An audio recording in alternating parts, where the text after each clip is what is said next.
교만으로 막힐 때 겸손이 회복의 길이다. 베드로전서 5장 6절 말씀입니다. 그러므로 하나님의 능하신 손 아래에서 겸손하라. 때가 되면 너희를 높이시리라. 아멘. 성경의 주제 가운데 실제는 너무 중요하지만 교우들이 관심을 덜 갖는 주제가 교만과 겸손입니다. 제가 왜 이렇게 말씀드릴 수 있냐면, 많은 분들이 막 은혜 받고 싶어하고 때로는 방언도 받고 싶어하고 막 성경도 알고 싶어하고는 마음은 많은데, 겸손해지고 싶어서 하나님 앞에 애타게 기도하는 분들은 많지 않아요. 실제 어떤 분은요, 사업을 하기 전에 하나님, 저를 더 깨트려 주십시오. 더 겸손하게 저를 낮춰 주십시오. 그래서 3년간 정말 힘들게 고생하고 그 다음에 하나님께서 이렇게 풀어주셨다고, 그런 은혜로운 간증을 들었는데, 그런 기도 해보셨습니까? 겸손하게 해주십시오. 주님, 나를 더 낮추어 주십시오. 아버지, 내가 교만합니다. 내 안에 이 못된 교만함을 깨트려 달라고 막 금식하신 분이 있으시나요? 자, 성경에 교만과 겸손에 대한 말씀이 참 많이 나옵니다. 대표적인 말씀이 잠언 18장 12절인데 이렇게 말씀합니다. 사람의 마음의 교만은 멸망의 선봉이요. 교만은 뭐의 선봉이라고요? 멸망. 교만하면 망한다라는 거예요. 멸망한다라는 거예요. 여러분, 참 중요한 기도 제목이죠. 교만하면 멸망하오니 주님, 저를 낮춰주십시오. 교만이 심각한 죄입니다, 여러분. 그 다음에 뭐라고 말씀하냐면, 그러나 겸손은 존귀의 앞잡이니라. 네가 낮추면 하나님이 높이신다. 겸손하면 존귀하게 만들어주신다. 주님께서도 얼마나 많이 말씀하십니까? 어느 잔치집에 가면 상석에 앉지 말아라, 말석에 앉아라. 네가 상석에 앉았다가 주인이, 여기 주인이 있는데요, 좀 내려가 주실까요? 얼마나 창피하냐. 차라리 말석에 있는데 사람이, 오, 당신은 VIP입니다, 이쪽으로 앉으세요. 그러면 더 영광이 되지 않겠느냐? 어디에 가서 스스로 높다고 생각하지 말아라. 자기를 높이는 자는 낮아질 것이요, 자기를 낮추는 자는 높아지리라. 주님께서 굉장히 이 교만과 겸손에 대하여 아주 많이 강조하셨습니다. 그리고 그 결과가 보통의 결과가 아니라 멸망하든지 존귀되든지 높아지든지 깨져서 낮아지게 되든지가 결정하는 부분이 이 부분이라고 말씀을 하시지 않습니까? 구원을 한번 우리가 생각을 해보면요, 여러분, 누가 구원받는지 아세요? 여러분이 언제 구원받았는지 아세요? 여러분이 구원받을 때의 내적인 상태가 어떤 상태인지 아세요? 또 내가 구원받지 못했을 때 내 마음은 어땠는지 아세요? 이게 다 교만과 겸손에 관련되어 있습니다. 언제 구원받냐면요, 많은 분들이 병들었을 때 구원받습니다. 병들어서 정말 나는 정말 이제 곧 끝나는구나, 세상에 의사도 소용이 없고 나는 가망이 없구나, 마음이 깨지고 낮아질 때 깊은 마음에서 주여 나의 구원자여, 가난할 때, 마음이 겸손해질 때 구원받아요. 여러분, 우리가 구원받을 때의 그 내적인 태도를 보면요, 100% 죄가 깨달아집니다. 구원받기 전에는 설교 시간에 죄인 이야기하면 솔직히 깊은 마음에서 이게 안 와닿아요. 내가 뭐 죽을 죄인입니까? 그래도 여러분 뭐 악하게 살지는 않으셨잖아요. 뭐 도덕적인 그런 몇 가지 문제야 뭐 그런 가지 없는 사람이 어디 있습니까? 그래도 뭐 나 바람 안 피고 뭐 펴도 들키지 않았고 뭐 남자들 뭐 술 한잔 하는 게 이게 뭐 문제예요? 이게 뭐 또 남들 적당히 이렇게, 나는 그래도 그 정도는 나는 이러한 생각 때문에 회개가 안 돼요. 근데 가만히 보세요. 여러분, 구원받으려면 십자가가 믿겨져야 되는데 그 십자가의 본질은 뭐냐면 내가 나의 힘으로 구원받을 수 없는 죄인이기 때문에 하나님의 아들이 십자가에 달려 죽으시고 부활하셔서 그분 통해서 구원받는 거잖아요. 근데 이게 전제 조건이 뭐냐면 내 힘으로는 구원받을 수 없는 죄인입니다 라는 게 이 속에서부터 뼈저하게 느껴질 때 회개가 터지면서 예수님, 이게 거듭남이거든요. 이게 안 된 분들은 죄송합니다. 거듭난 게 아닙니다. 종교적으로 다니면서 좋은 강연 들을 때 가슴 찡하잖아요. 어느 때는 눈물도 나지요. 근데 회개를 하지 않고 감동받을 수 있습니다. 거듭난 건 아니에요. 천국 백성은 아니에요. 회개가 일어나야 비로소 십자가가 만나지고 구원받아요. 언제 회개가 됩니까? 겸손해질 때, 내가 죄인이라고 뼈저리게 깨달을 때. 얼마 전에 교우 한 분이 참 감명스러운 간증을 해주셨어요. 이렇게 이야기를 하시더라고요. 목사님, 회개가 그동안 안 됐습니다. 목사님이 강대상에서 애절하게 금요 성령 집회 때 회개하세요 하면 이게 속에서부터 안 일어나는 거예요. 그리고 이제 막 회개하면 어떤 회개합니까? 저는 일주일 동안 내가 무슨 죄를 저질렀지요? 누구 좀 미워했습니다. 애들한테 좀 성질냈습니다. 이 정도밖에 생각이 안 나니까 목사님이 말씀하신 내 내면에서부터 막 이게 안 돼서 답답했다라는 거예요. 기도도 잘 안 열리고. 그런데 얼마 전에 그게 열리셨다라는 거예요. 그러면서 하시는 말씀이, 목사님, 알고 보니까 이게 내가 완전 죄인이더라고요. 요즘은 그냥 운전을 하면서도 눈물이 나고 기도만 하면 눈물이 나고 그래서 코끝이 다 헐었다고 하도 울어서.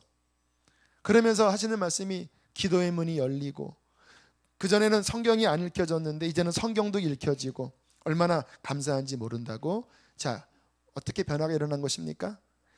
죄가 보여지면서 겸손하게 낮아질 때 그때 성령이 임하셔서 이런 아름다운 변화가 일어나잖아요.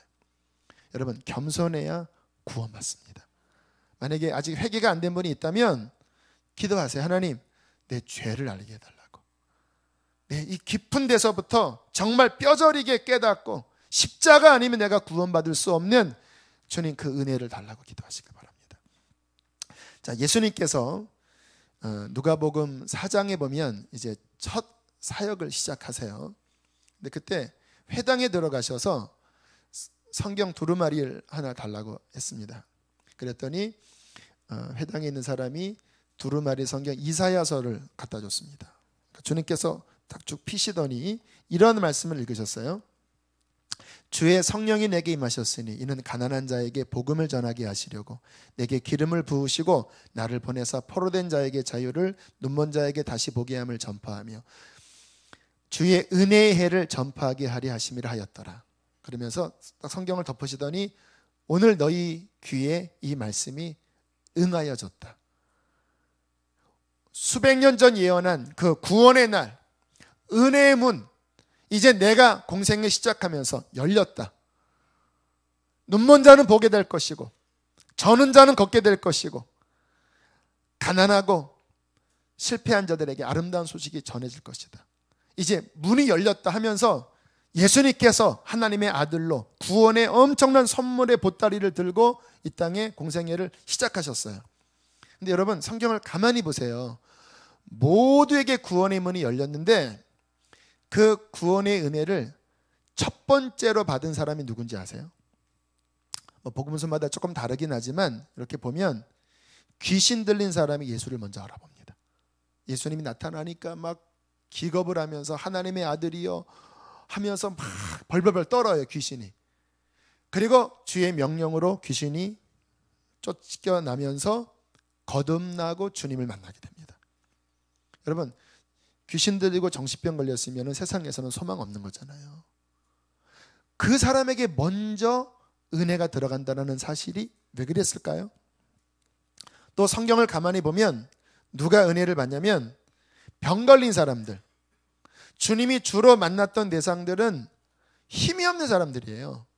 병 걸렸어도 나을 만한 사람은 고침받지 못했고요. 병이 걸렸어도 돈이 많아서 의사에게 갈 수 있는 사람은 주님 못 만났고요. 누가 만났냐면 중병이 걸렸는데 의원도 쓸데없고 돈도 없는 사람들. 그 사람들이 주님을 만나요. 왜? 절박하니까. 겸손하니까.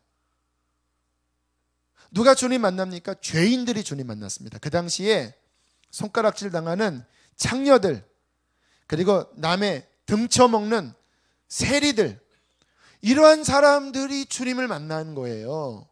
구원의 문이 열렸는데 그 구원을 받아내는 사람들은 한결같이 보잘것없는 가난한 사람들이 은혜를 받아요. 제가 몇 주 전에 그 이사야서를 읽다가 코끝이 찡한 적이 있었어요. 이사야 9장 1절에 이런 말씀이 나옵니다. 예수님이 앞으로 탄생하면 이제 주로 활동 무대가 어디인지를 이사야서에 미리 예언을 해놨거든요. 이렇게 말씀합니다. 옛적에는 여호와께서 스불론 땅과 납달리 땅, 여기는 이제 북부 지역입니다, 멸시를 당케 하셨더니 후에는, 예수님 오신 다음에는 해변길과 요단 저편 이방의 갈릴리를 영화롭게 하셨느니라.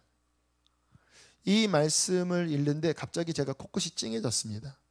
저는 늘 의문이, 왜 예수님께서 그 당시에 주 무대였던 예루살렘, 유대 이 중심에서 움직이지 않고 그 지도 보면 그 북부 끝에 있는 외곽 지역이었거든요. 탄생도 나사렛 인구가 200명 정도밖에 되지 않은 지역이래요. 그 당시에 이 지역은 소외된 지역입니다. 가난한 지역이거든요. 그런데 왜 예수님이 이 지역에서 움직이셨을까? 근데 이사야서에 그 이유를 예언해 두셨어요. 멸시를 당한 땅이었기 때문에. 사람들로 하여금 손가락질 당하는, 그 갈릴리는 하도 이방 나라 침략이 많아서 다른 나라에 빼앗긴 적도 많았대요. 그래서 이방 갈릴리라고 사람들이 이야기할 정도였어요. 그런데 주님이 오늘 예언에 그 땅에 내가 와서 그 어둠 가운데 있는 땅이 빛을 비추겠다. 제가 왜 코끝이 찡해졌냐면 주님의 긍휼 때문에 그랬습니다. 주님이 많고 많은 지역 가운데 더 외지고 그늘진 그곳, 주님은 그런 곳을 찾아가시는 분이시구나. 가난한 자에게 아름다운 소식이 전해지는 것이구나. 여러분, 누가 구원받는지 아세요? 누가 은혜 받는지 아세요? 가난한 곳에. 그래서 성경에 겸손한 자에게 하나님이 은혜를 주신다고 말씀하십니다. 어느 자리가 주님이 함께하는 자리냐면, 지금 물리적으로 오늘 이 수지선한목자교회 4층 또는 2층에 우리 사람들이 예배드리고 있습니다. 하나님이 어디가 더 가까우실까요? 성가대석이 더 가까울까요? 엔게디올이 더 가까울까요? 여러분, 주님이 가까운 자리는요, 겸손히 마음이 낮아지진 그곳이 주님과 가장 가까운 자리입니다. 내 마음이 낮아 있어요. 실패했습니까? 아프십니까? 마음이 깨져 있습니까? 그곳이 주님이 가장 함께하는 자리예요. 그러나 또 반대로 생각하면 참 재미있는 게 뭐냐면요, 주님이 오셨을 때 이미 구원의 문을 모든 사람에게 다 열어놓으신 거예요. 주님의 은혜는 취사 선택 아니거든요. 다 열려져 있거든요. 그런데 주님 보면 일을 가는 사람들이 있었어요. 은혜를 못 받는 사람들이 있었어요. 누구는 그 주님의 치유를 받는데 누구는 정죄를 받았어요. 누구는 주님의 그 말씀에 은혜를 받았는데 누구는 일을 갈았습니다. 일을 갈고 주님의 책망받은 사람 누군지 아시죠? 당시 기득권들. 헤롯 왕은 주님을 죽이려고 했고요. 사두개인 대제사장들도 예수님 죽였고요. 가장 아이러니한 것, 바리새인들은 당시에 자타가 공인하는 경건한 종교인들이었거든요. 금식했고요. 이분들은 성경 날마다 읽었고요. 안식일 철저히 지켰고요. 율법 하나하나 지키려고 막 애를 썼던 사람인데, 보통 뭐 서기관이야, 뭐 대제사장들이야, 뭐 그렇다 시지만 바리새인들은 주님을 영접할 것 같은데, 바리새인들이 주의 말씀 들으면 시험 들어버렸습니다. 왜냐? 주님은 바리새인들한테 그 속에 있는 죄를 자꾸 지적하셨거든요. 너희들은 지금 화장했다. 너희들은 지금 포장한 거야, 포장. 겉으로야 율법 지키는 것 같지? 너희의 중심을 봐라. 내면을 봐라. 음란하잖아. 너희 중심이 욕심으로 가득하잖아. 남들 보는 데서는 안 하지만 안 보는 데서 너 똑같이 하잖아. 주님이 그것을 막 들추니까요, 막 바리새인들이요, 말씀 들으면 이를 갈았습니다. 그리고 의논해. 어떻게 죽일까? 말이 됩니까, 여러분? 바리새인들은 어떤 사람이었길래 그랬을까요? 자기의가 강한 사람들이에요.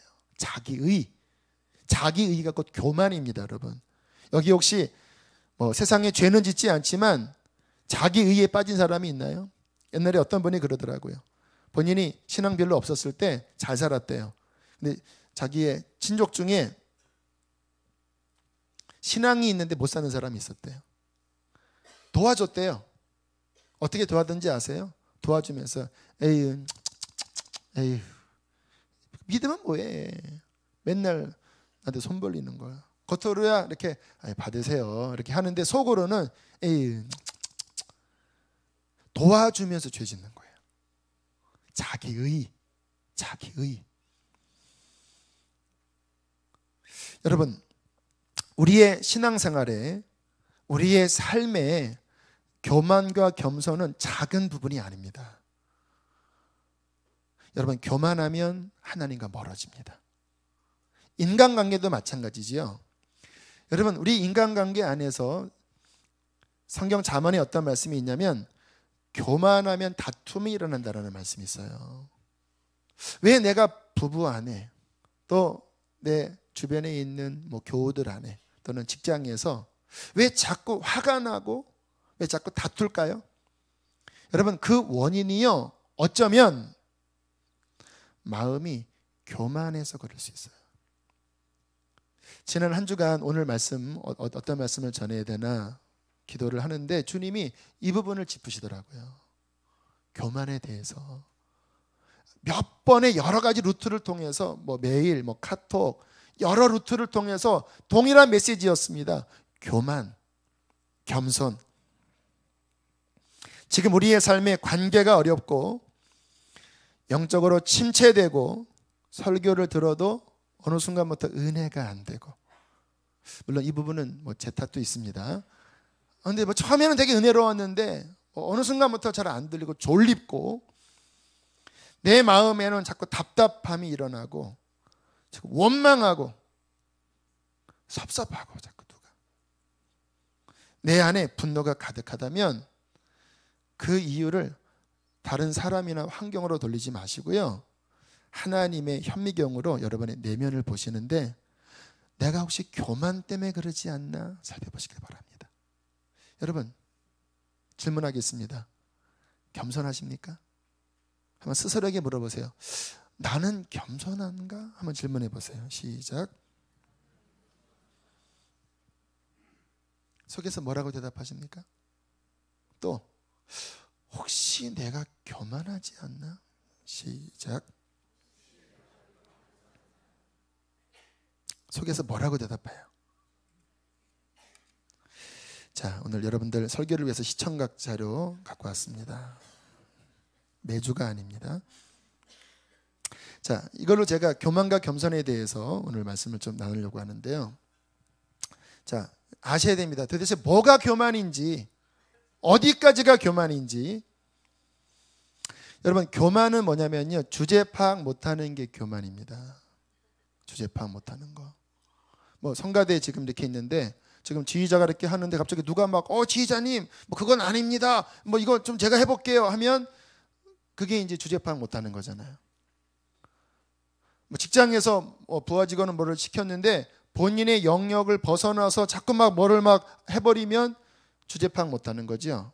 그게 교만입니다. 제가 담임 목사인데 하나님의 종인데 제가 하나님의 종답게 이렇게 하나님께 딱 명령받고 말씀대로 하지 않고 어느 날 내 마음대로 하기 시작하면 주제 파악 못하는 목사 되는 거예요.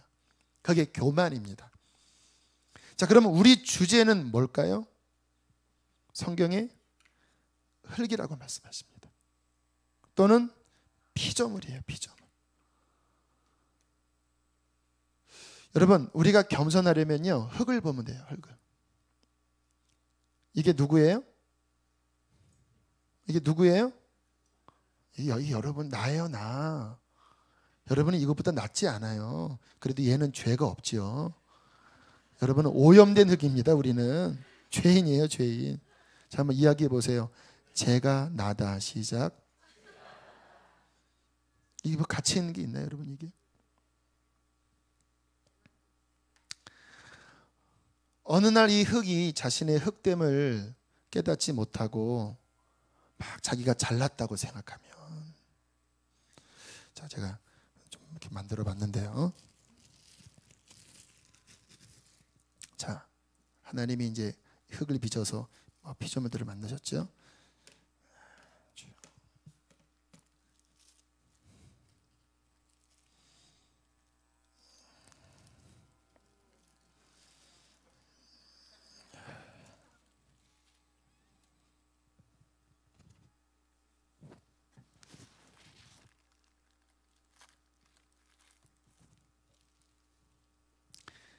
자, 이게 이제 인간이에요. 또는 하나님이 만드신 피조물이에요. 그리고 이 피조물에 하나님이 은혜를 베푸셔서 우리 아내한테 혼날 수도 있는데 이실직고 했습니다. 이런 막 은혜도 막 채워주시고 이렇게 아유 이쁘다 하면서. 근데 어느 날 얘가 지 주제 파악하지 못하고 이게 자기 거라고 생각하고 지 맘대로 움직이면 참 이게 버릇이 없는 거죠. 이것 봐라, 흙인데 이거 다 내가 준 건데. 이게 교만이에요. 우리가 이런 흙인데 하나님이 여러분 위에 많은 은혜들을 주셨거든요. 가진 거 다 하나님 거예요. 아십니까?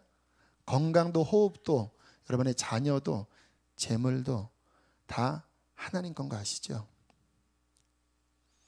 그런데 그게 내 거라고 생각하고 내 마음대로 하면 교만한 겁니다. 여러분, 성경 최초의 주제 파악하지 못한 자가 루시퍼입니다. 루시퍼는 흙으로 지음받지는 않았지만 영적인 피조물로 하나님의 피조물이었어요. 그런데 아무튼 천상세계를 잘 모르지만 하나님이 그 루시엘에게 아주 엄청난 영광을 줬나 봐요. 능력도 주고. 하나님이 성품이 선하시기 때문에 자꾸 뭐를 주고 싶어 하시거든요. 엄청난 능력과 영광을 줬는데 얘가 착각한 거예요. 나도 이 정도면 하나님보다 높아지진 못하지만 하나님과 어깨를 견주진 않을까? 이렇게 생각을 해버린 거예요. 그 내용이 성경에 나옵니다. 내 마음에 이르기를 가장 높은 구름에 올라 지극히 높은 자와 비기리라. 나도 파워 있어.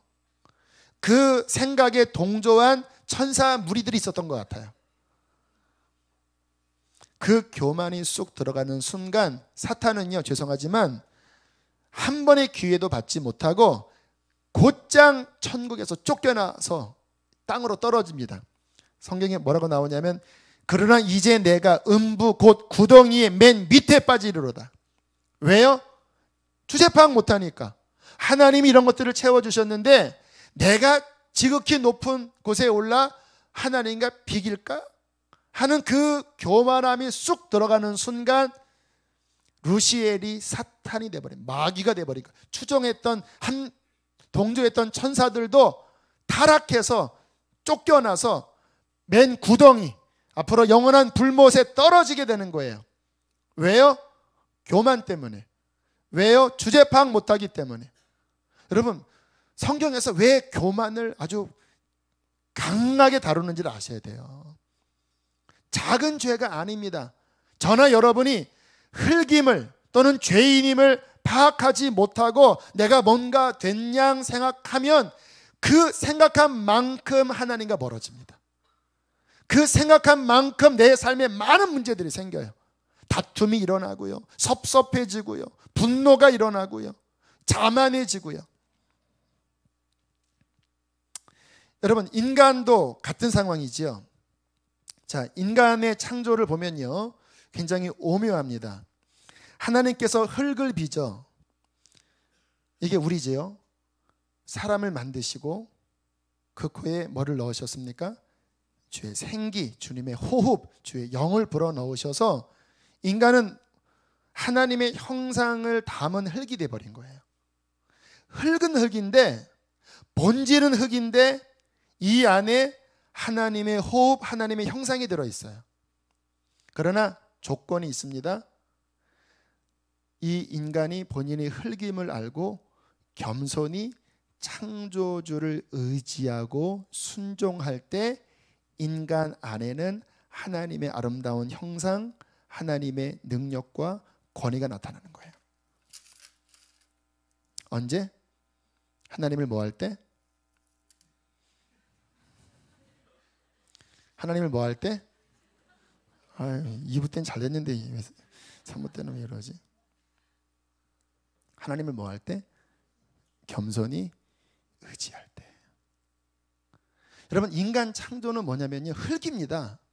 그러나 하나님을 바라보고 겸손히 주는 나의 힘입니다, 주는 나의 지혜입니다 할 때 하나님의 권위와 지혜가 함께하여 세상을 통치하는 거예요.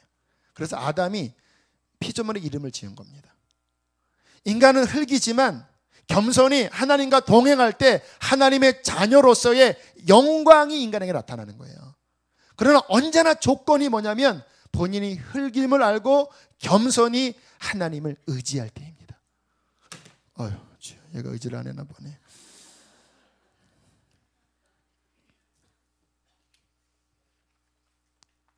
여러분, 인간의 타락이 뭐지요? 사탄이 와서 인간에게 뭐라고 꼬드기냐면 선악과 먹으라고 했는데, 그 선악과 먹으라고 할 때 본질을 아셔야 돼요. 너는 누구처럼 된다고요?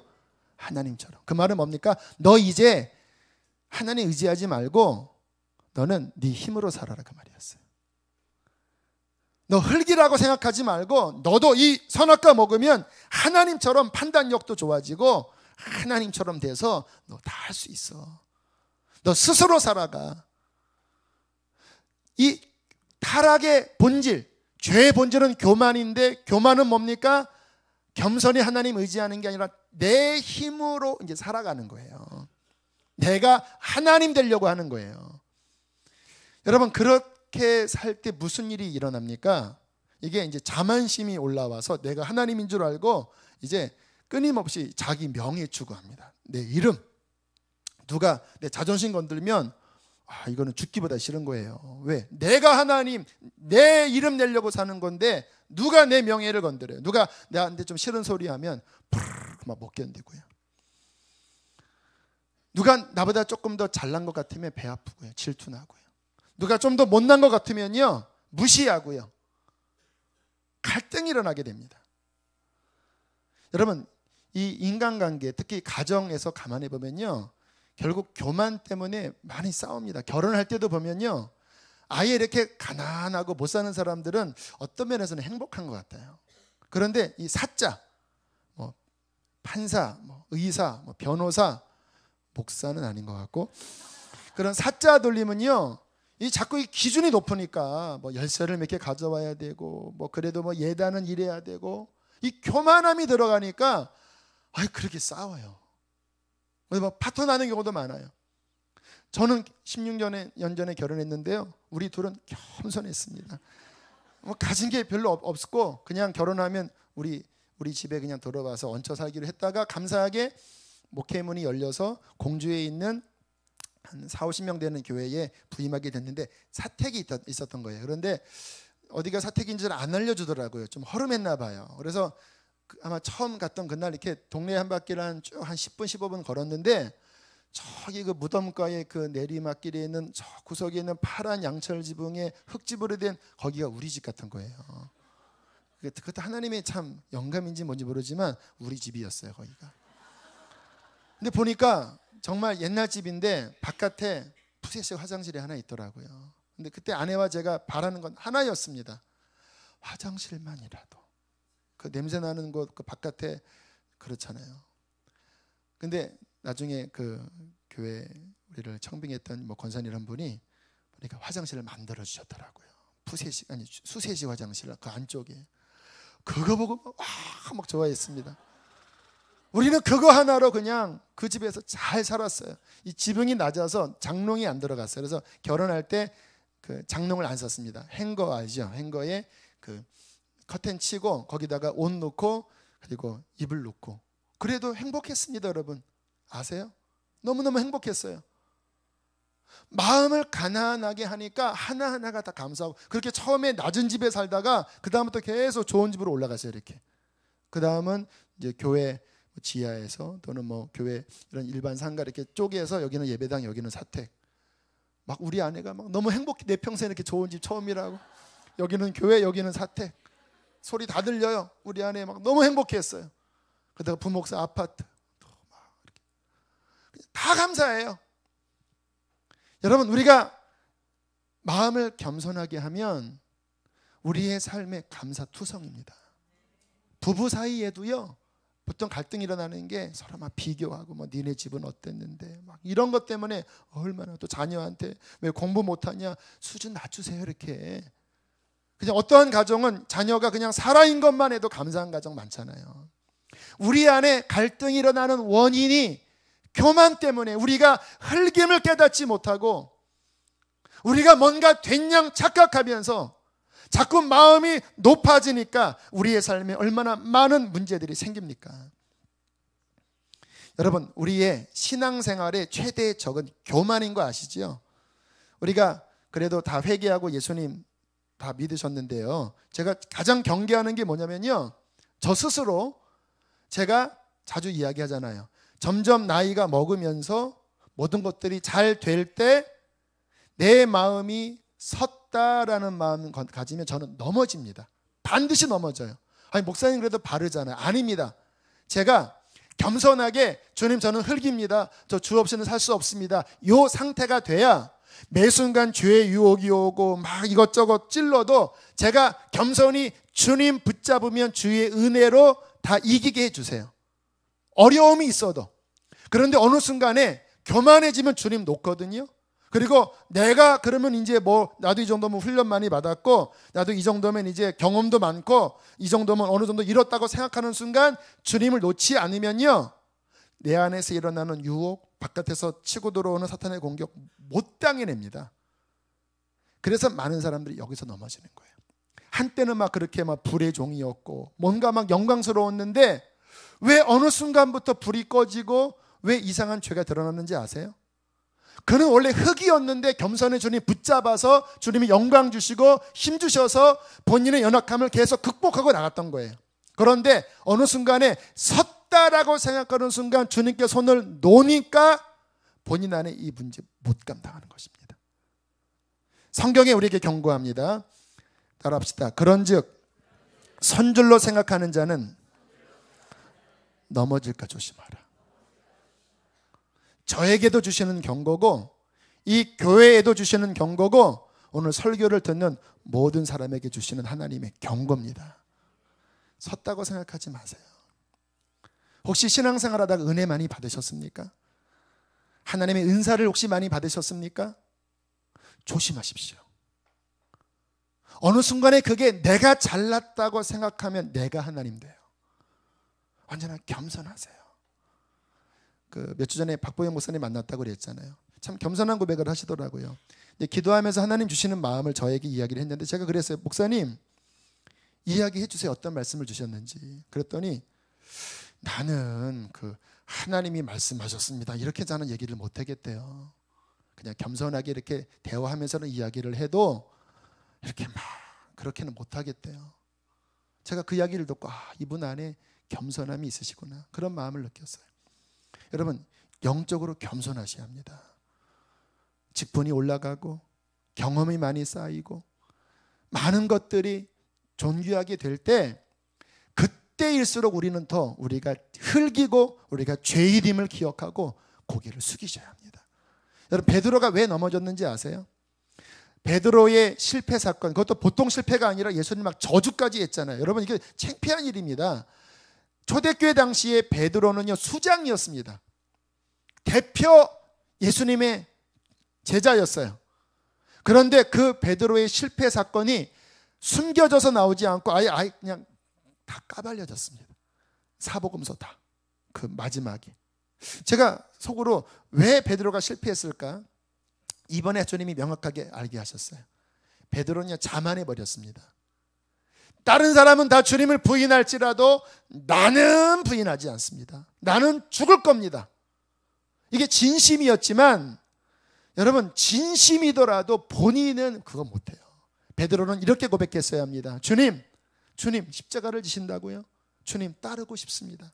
그러나 저는 연약합니다. 저를 도와주세요. 그러면 주님이 뭐라고 하셨을까요? 얘야, 아직은 때가 아니야. 너는 나중에 십자가를 질 거지만 지금은 내가 먼저 가야 돼. 얘야, 넌 어디 피해 있어. 너 잘못하면 시험 든다. 그렇게 움직였을 텐데 베드로는 그런 게 나는 알 수 있다. 자만하면 넘어집니다. 주님께서 그 베드로의 사건을 통해서 초대교회에 경고하신 거예요. 어떠한 일이 있어도 자만하지 말라고. 그러나 많은 경우 우리들은 연조가 쌓이고 지식이 쌓이고 은혜를 받으면서 섰다고 생각하는 경향이 있습니다.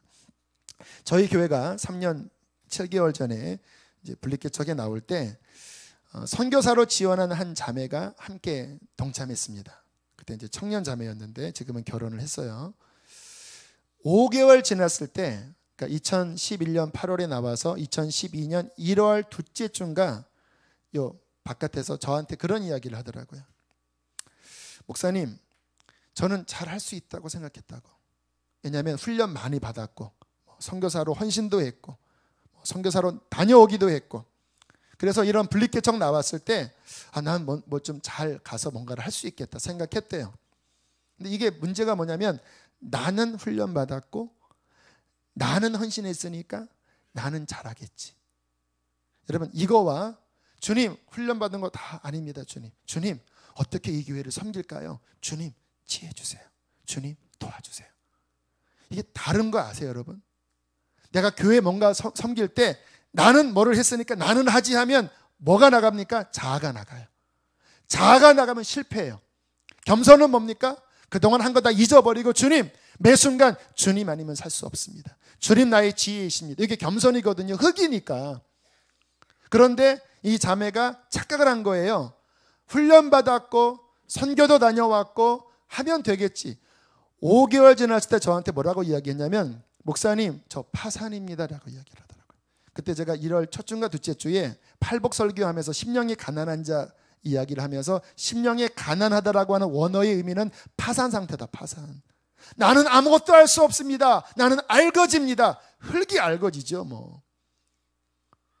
그때 천국이 임하고 주님이 도와주신다. 그 설교했을 때 자매가 주님 그게 바로 접니다 저한테 그러더라고요.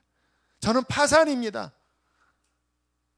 제가 그렇게 대답을 해줬던 것 같아요. 바로 그거라고. 그 마음으로 이제 주님 의지하며 살면 주님이 도와줄 거라고. 그리고 1년 사역 잘 마치고 전도사님과 결혼해서 올해 오만 이제 이슬람 선교로 떠나게 돼요. 좋은 경험이었죠, 여러분. 여러분, 우리의 삶에 겸손을 훈련하셔야 합니다. 나의 낮음을 알고 주님의 크심을 기억하고 끊임없이 주님 붙잡고 나아갈 때에 내가 아니라 그분이 이기게 해주실 것입니다. 저는요, 이제 지금 1부 예배 오늘부터 드렸는데 오늘 3번째입니다. 부담이 많았어요. 왜냐하면 제 이 리듬이 토요일날 설교 준비 열심히 하고 주일날 한 4시 한 20분에 깨서 이제 다시 워밍업하고 그게 9시 한 10분에 끝나거든요. 그리고 이제 어느 채워진 그 뒷부분에 하나님이 이렇게 채워준 게 굉장히 많았습니다. 생동감 있는 많은 것들을 주셔서 그 힘 가지고 이제 1부, 2부 설교했는데 이게 8시로 당겨지니까 이게 저한테 너무 부담인 거예요. 그리고 설교 준비하는데 뭐 난항이고 뭐 오늘 막 3시에 일어나서 막 하는데 제 깊은 마음속에 주님이 제게 그런 마음을 주시는 거예요.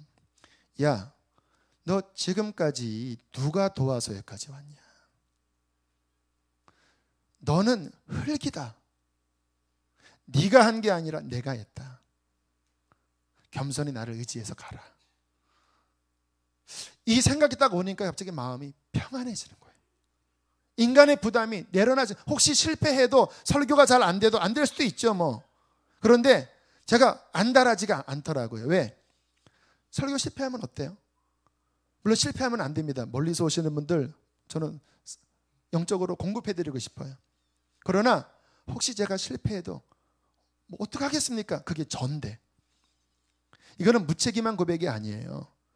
저의 저됨을 알고 매 순간 겸손히 주님을 의지하면 그분이 도우십니다.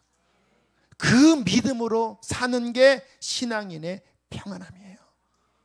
내가 흙임을 알 때 얼마나 자유한지 아십니까, 여러분? 내가 흙임을 알고 그분이 나의 힘임을 알 때 우리는 매 순간 그분의 도움으로 살아갈 수 있는 거예요. 여러분, 이게 지혜입니다. 지난 금요일 날 우리 귀한 김요한 선교사님 모셔서 엄청난 은혜를 많이 받았는데 보안 때문에 인터넷 설교는 못 올립니다. 식사할 때 제가 이러한 질문을 했어요. 요즘 선교의 문들이 닫히고 있습니다. 중국도 점점 선교사들 추방시키고 있고요. 여러 나라가 기독교에 대하여 이슬람 국가가 아예 전략적으로 비자를 안 내주는 지금 흐름으로 가요. 제가 그런 우려 때문에 선교사님에게 점점 선교하기가 어려운 시절입니다 라고 이야기를 하니까 와, 선교사님 이런 이야기를 하시더라고요. 목사님, 중국이 60년대 문화혁명 일어나면서 선교사들 다 내쫓았대요. 그리고 몇십 년 뒤에 다시 문을 열고 들어가 보니까 하나님이 선교하셔서 중국이 1억이 되는 크리스찬이 됐다라는 거예요. 만약에 선교사가 있었다면 그들은 끊임없이 선교사를 의지했을 것입니다. 아마 선교사가 뭔가를 했겠지요. 그런데 그와 같은 역사는 없었을 것입니다. 그런데 하나님이 다 내쫓으시고 그리고 하나님이 그러니까 이제 하나님만 의지했죠. 본인이 흙임을 알고 하나님만 의지하니까 하나님이 역사하셔서 중국을 변화시켰다는 거예요. 김희연 선교사님도 터키에서 사역하다가 추방당하셨습니다. 어떻게 해요? 거기에 많은 제자들을 세웠는데 추방당하셨어요. 그런데 본인이 추방당하고 난 그 이후에 그들이 영적으로 서서 수십 개의 교회를 현지인 그들이 개척을 했대요. 그러면서 하시는 말씀이 선교는 하나님이 하십니다.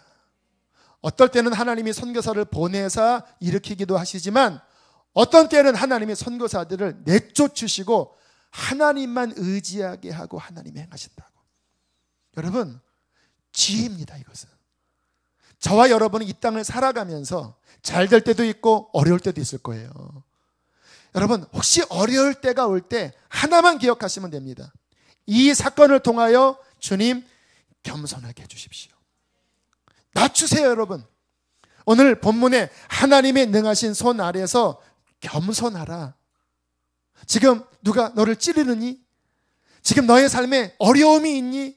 질병에 걸렸니? 하나님의 능하신 손 아래에서 겸손하라.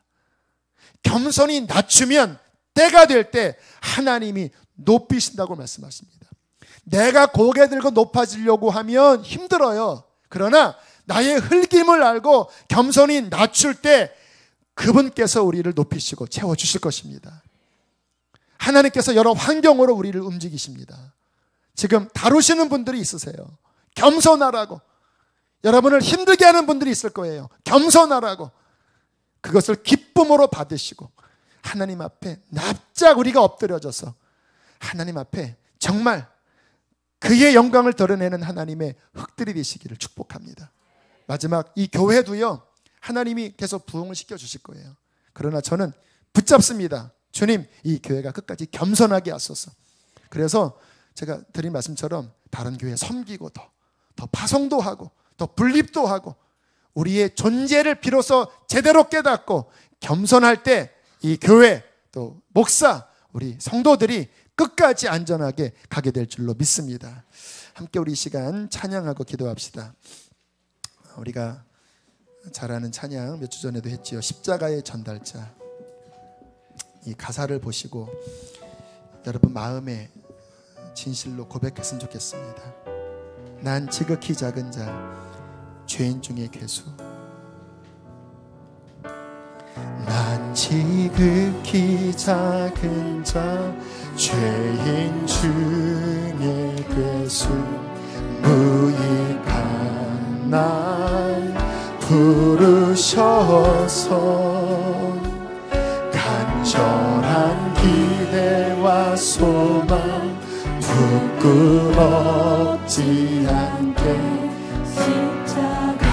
다시 한번 고백할 때에 흙임을 기억하시고 고백합시다. 난 지극히 작은 자, 난 지극히 작은 자, 죄인 중에 괴수, 무익한 날 부르셔서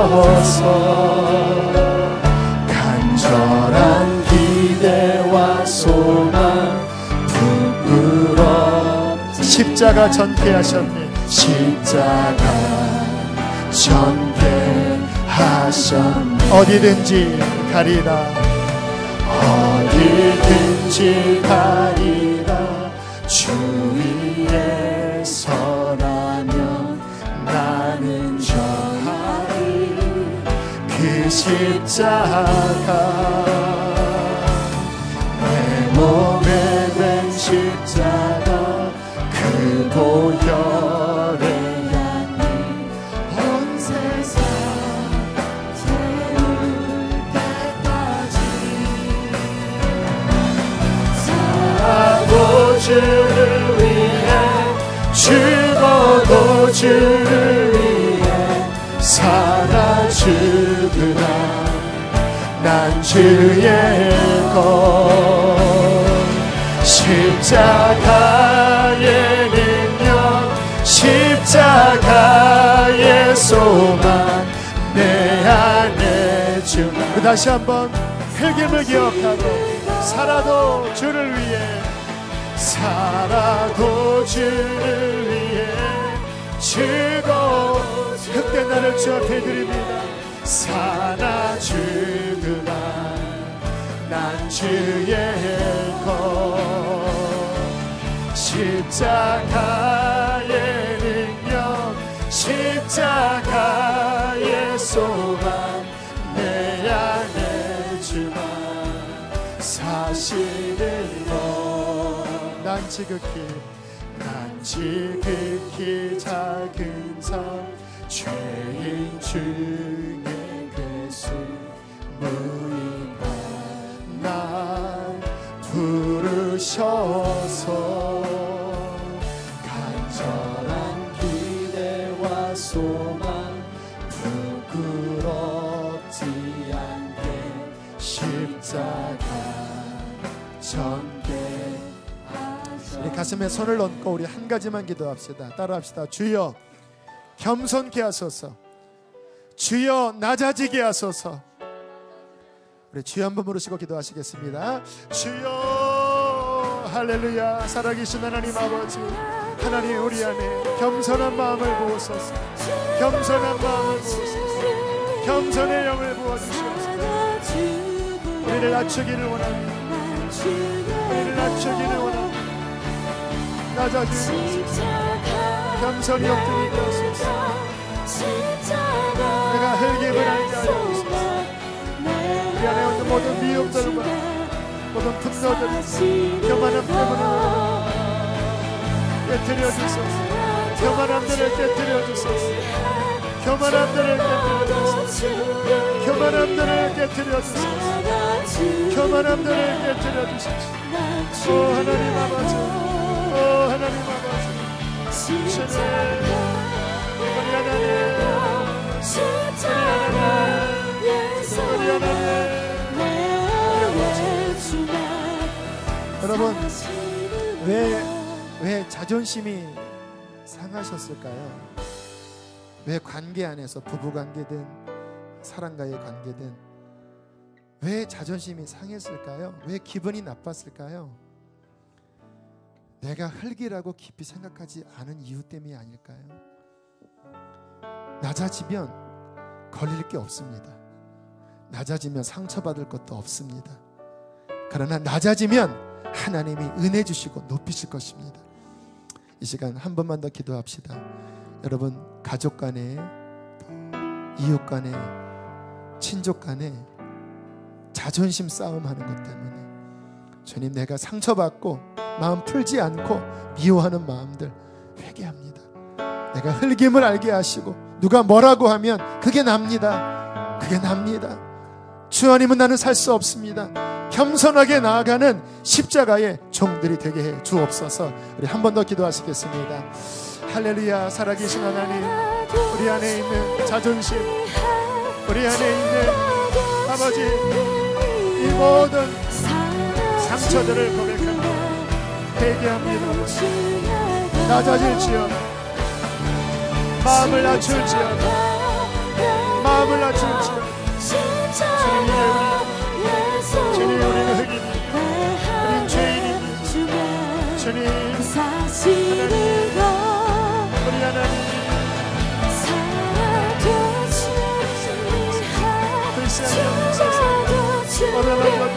겸손해지게 하소서. 겸손해지게 하여 주십시오. 겸손해지게 하여 주십시오. 채워주시옵소서. 주의 은혜로 채우소서. 은혜로 채우소서. 은혜로 채우소서. 은혜로 채우소서.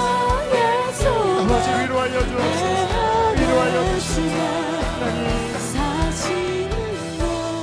하나님의 능하신 손 아래서 겸손하라. 때가 이르면 주께서 너희를 높이시리라. 교만은 패망의 선봉이요 거만함은 존귀의 앞잡이니라. 무릇 자기를 높이는 자들은 낮아질 것이요 자기를 낮추는 자는 높아지리라. 주님, 겸손을 배우게 하소서. 하나님의 아들이 하늘 영광 버리시고 낮고 천한 육신을 입으시고 십자가에 벌거벗고 돌아가셨습니다. 주님, 우리도 겸손해지게 하소서. 누가 뭐라고 하든 주님, 우리의 교만한 자존심으로 반응하지 않게 하시고 겸손히 엎드려서 그 모든 수욕을 받아내고 하나님 오히려 낮아짐을 기뻐하는 겸손한 종들이 다 되게 해 주십시오. 그리하여 우리 안에 십자가의 향기가 울려 퍼지기를 원합니다. 주님, 사랑합니다. 낮아지신 주님을 사랑합니다. 우리도 주님과 함께 낮은 종으로 행하게 하여 주십시오. 가정 안에 일어난 모든 자존심 싸움들 하나님 다 겸손으로 치료하여 주시고 주님, 그들을 보며 웃을 수 있게 하여 주시고 손을 내밀게 하여 주시고 겸손히 안아주게 하여 주시옵소서. 귀한 예물 올려드립니다. 주님, 주께로부터 온 것 주께로 올려드립니다. 우리의 인생을 주님께 다 맡겨드립니다. 한 주 동안도 주님과 함께 승리케 하시옵소서. 이제는 우리를 죄에서 건지신 예수 그리스도의 은혜와 하늘아버지의 그 크신 사랑하심과 성령의 교통하심이 겸손을 붙잡는 모든 교우들의 심령 속에 충만히 함께 있을지어다. 아멘.